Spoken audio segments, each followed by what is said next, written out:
Ejercicio 1, clase 21. Dice el enunciado: respecto a un pentágono regular, podemos afirmar que. En el fondo nos está diciendo la afirmación, ¿cierto? La pregunta nos está planteando cuál es verdadera de las alternativas. Vamos analizando y evaluando las alternativas. Dice la alternativa A: las diagonales corresponden a los ejes de simetría.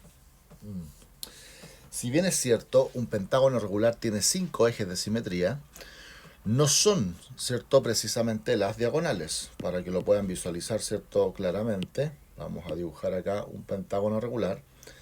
Y los ejes de simetría estarían dados por los cortes virtuales que hacen que los lados coincidan.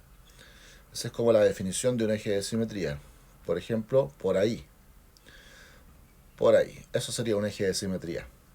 Y sin embargo, una diagonal podría ser la que une los vértices. Por ejemplo, esa de ahí.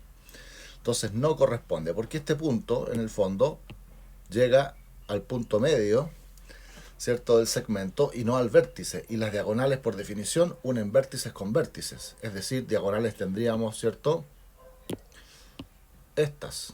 Esas serían todas las posibles potenciales diagonales del pentágono, ¿cierto? Y estaríamos hablando de 5 diagonales, que son las que están con verde, y sin embargo los ejes de simetría, para que nos quede más claro, ¿cierto?, estaríamos hablando de los 5 ejes virtuales que pueden cortar el pentágono regular, ¿cierto?, en dos partes iguales.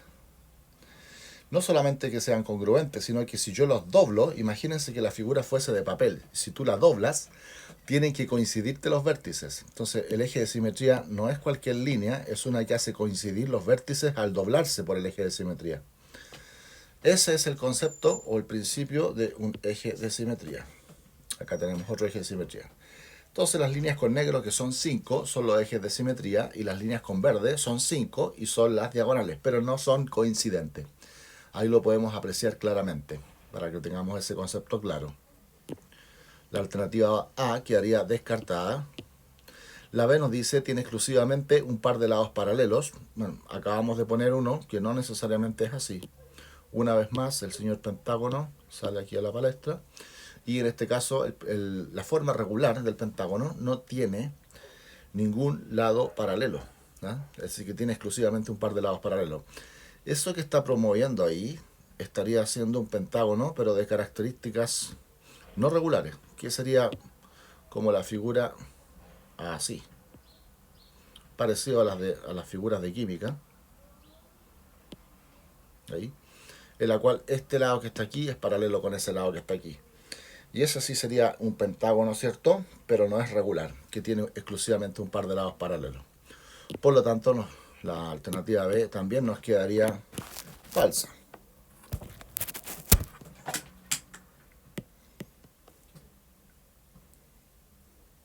Vamos analizando la alternativa C, que es lo que nos dice. Se podría componer de 5 triángulos isósceles. Y sí, eso sí es cierto.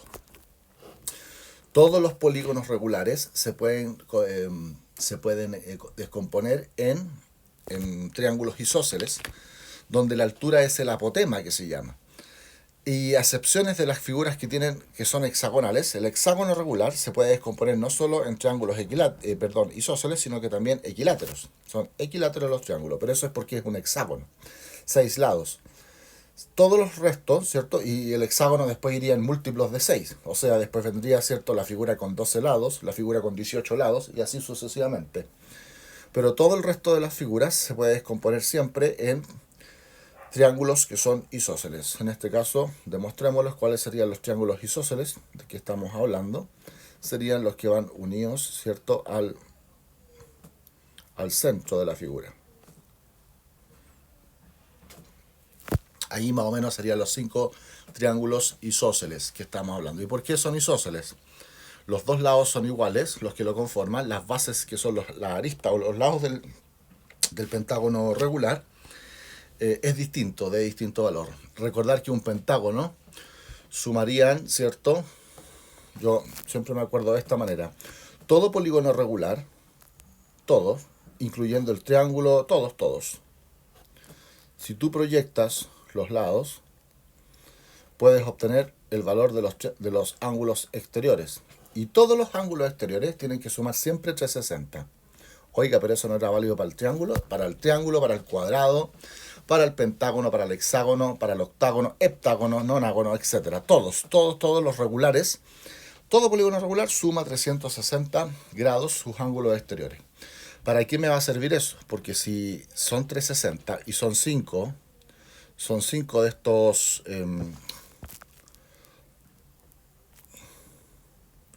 ángulos exteriores, ¿cierto? Son 5 en el fondo. Vamos a poder dividir los 360 por 5 y obtenemos el valor de cada uno. Ese y ese. Tienen que ser consecuentes. Si quieren, proyecta las líneas para el otro lado, ni un problema, pero todas tienen que proyectarle de la misma forma. Entonces, como siempre suman 360 todos los polígonos regulares, al dividirlo por 5, ¿cuánto nos daría? 360 dividido por 5, me va a quedar acá en el 36, me cabe 7 veces. 7 por 5, 35, sobra 1, abajo la cifra siguiente, 2, 72. Entonces, estos ángulos son todos iguales y todos valen 72 grados. Y si ese ángulo vale 72 grados, entonces quiere decir que el ángulo interior del pentágono vale 108, lo que le falta para ser extendido, o el suplemento. 108 grados. Y como es regular, todos los ángulos miden 108. Todos miden exactamente lo mismo, 108 grados. Y ahora, si yo divido 108 y lo divido por 2, me da 54. Entonces quiere decir que cada uno de los triángulos que se conforman tiene ángulos basales de 54 grados. Todos. 54 más 54 son 108. Por lo tanto, la punta está compuesta por un ángulo de 72. O sea que la punta tiene el mismo valor que el ángulo exterior. Sí, la misma. Y ahí hemos comprobado, ¿cierto?, que tenemos dos ángulos iguales y uno distinto. Hablamos de un triángulo isósceles. Ahí está la prueba fehaciente de que está conformado por 5 triángulos isósceles. Cada una de estas líneas, ¿cierto?, puede ser a su vez unida por una cosa que se llama el apotema, que vendría siendo la altura de ese triángulo isósceles, que estaría conformada, ¿cierto?, lo podría sacar por Pitágoras, el ángulo de 54, un ángulo de 36, y el otro habría que ser el Pitágoras para obtener la altura. Y en base a que nos dan los valores de la arista. Esas son las cosas que podemos concluir de este pentágono regular. Esto también se puede aplicar para el hexágono, para el heptágono, para cualquier tipo de polígono regular. Pero el hexágono, por tratarse de 6 lados, se compone de 6 triángulos, y no solamente son isósceles, sino que son equiláteros, y esa es la excepción de la regla, ¿ya? Así que esta es la alternativa correcta. Sí, eso está correcto. La C está bien, la B está mal, la A está mal. Sus ángulos exteriores suman más de 360. Ya hemos dicho que suman 360, no más de 360. Suman 360. Así que la alternativa correcta hemos ratificado revisándolas todas, que es la alternativa C.